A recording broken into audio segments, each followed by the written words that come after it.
Salve, salve galera do Central HQs, bem-vindos a mais um vídeo resenha aqui do canal. Eu me chamo Fernando e hoje nós vamos falar do ótimo Zorro de Alex Toth, publicação da editora J. Braga Comunicação, material que saiu num formato maior do que o americano, tanto em altura como em largura.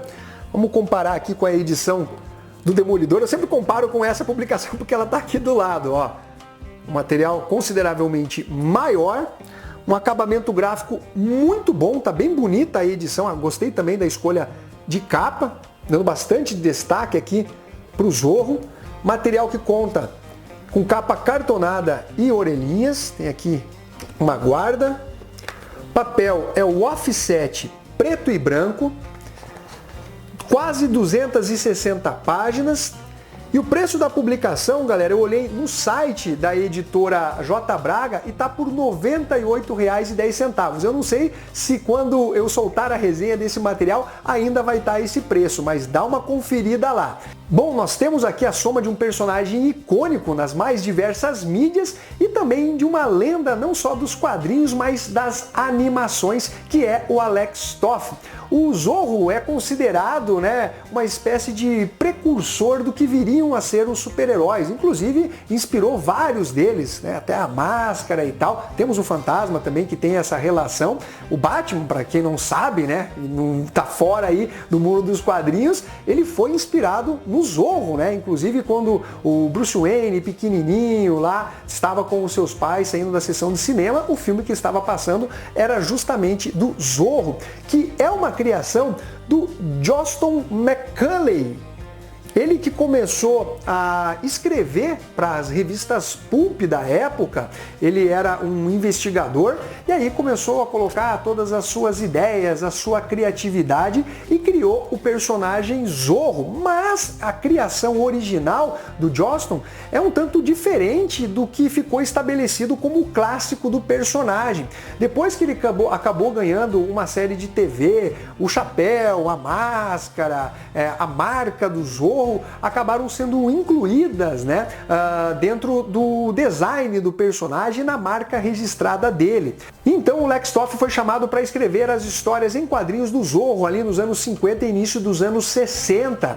Ele, para quem não sabe, criou o design de diversos personagens das séries animadas da Hanna-Barbera.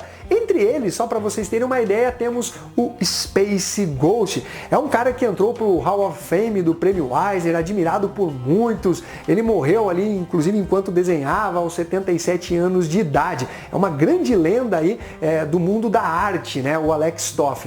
Então nós temos esse conjunto de fatores de um personagem icônico sendo escrito e desenhado por uma lenda dos quadrinhos.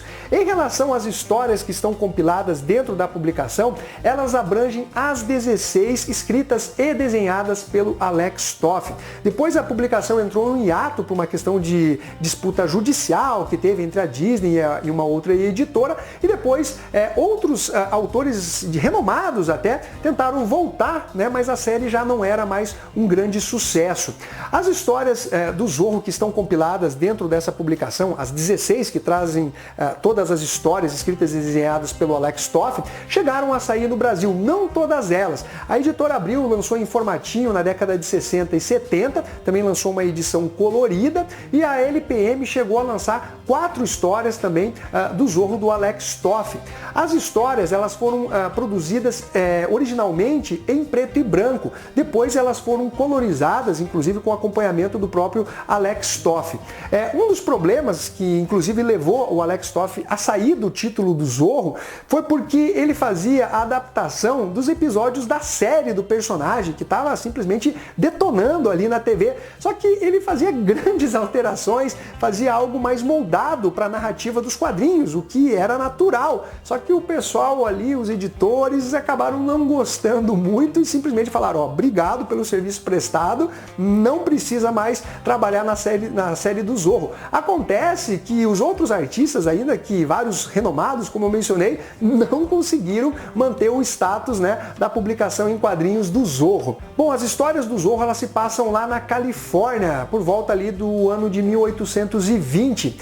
O Johnston, que é o criador do Zorro, ele se inspirou em alguns fatos históricos reais para construir toda essa ambientação, mas nem tudo tem realmente uma fidelidade. Inclusive, ele trabalha com elementos que historicamente não estão alinhados. Algumas coisas se passaram bem antes desse período de 1820, outras acabaram acontecendo um pouco depois, mas isso não é um problema. Estamos falando de uma história ficcional, né? E o protagonista, Don Diego de la Vega, o nosso Zorro, ele terminou os seus estudos na Espanha e vem ali para a Califórnia, onde mora o seu pai, que é um dos homens mais ricos ali do sul da Califórnia. Só que quando ele chega nesse local, ele percebe que existe uma espécie de ditadura regional que é imposta pelo capitão Monastério, junto do seu comandado, o Sargento Garcia, que traz um alívio cômico para essa publicação. É um cara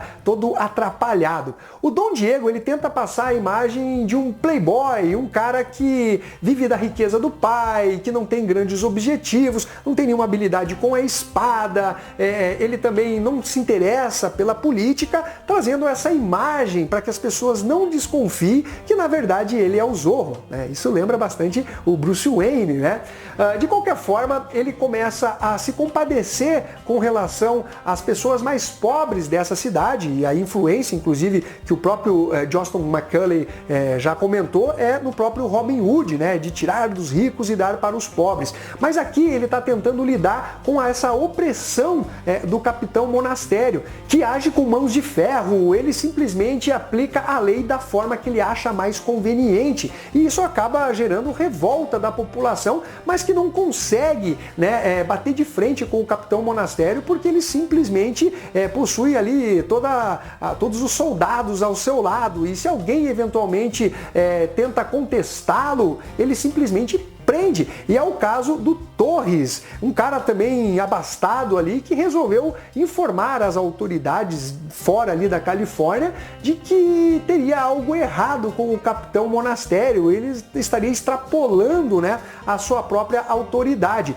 O Torres acaba sendo preso, e isso traz já no início da publicação, e cabe ao Zorro tentar protegê-lo, tirá-lo do cárcere e colocar num lugar onde o capitão Monastério não teria tanto poder assim, que seria justamente num território da igreja. É contextualizado aqui no início da publicação esses pormenores relacionados à Igreja Católica no início do século, que basicamente cada igreja ou região dominada pela igreja é como se fosse o próprio Vaticano em cada uma dessas localidades. Então por isso que o Torres teria uma espécie de imunidade. Mas o capitão Monastério não é bobo nem nada, ele tenta reprimir a própria ação da igreja de forma a constrangê-la a entregar o Torres. E tudo isso, galera, é feita com muita ação, com ótimos desenhos do Alex Toff. Como esse cara desenha, a narrativa dele é sensacional.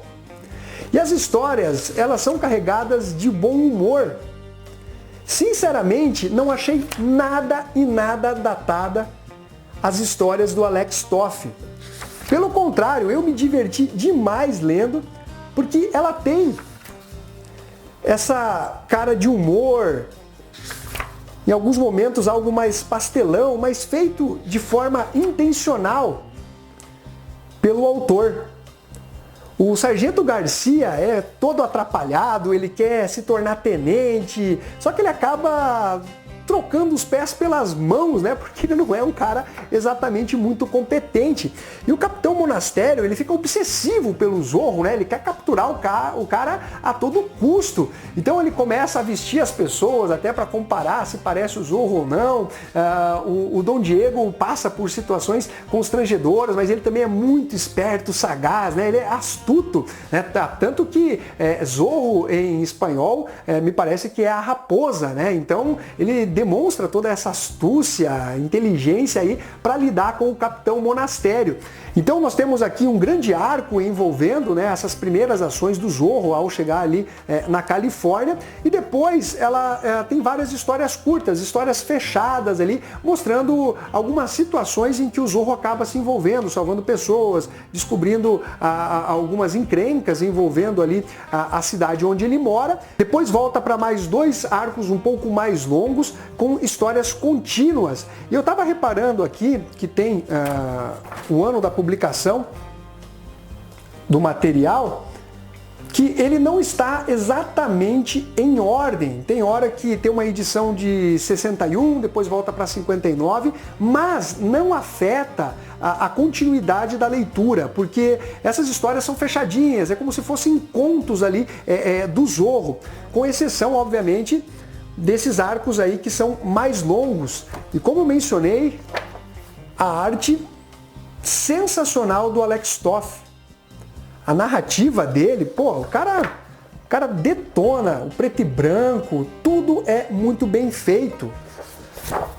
Eu me diverti demais lendo as histórias do Zorro, uma publicação, galera, que eu indico para vocês.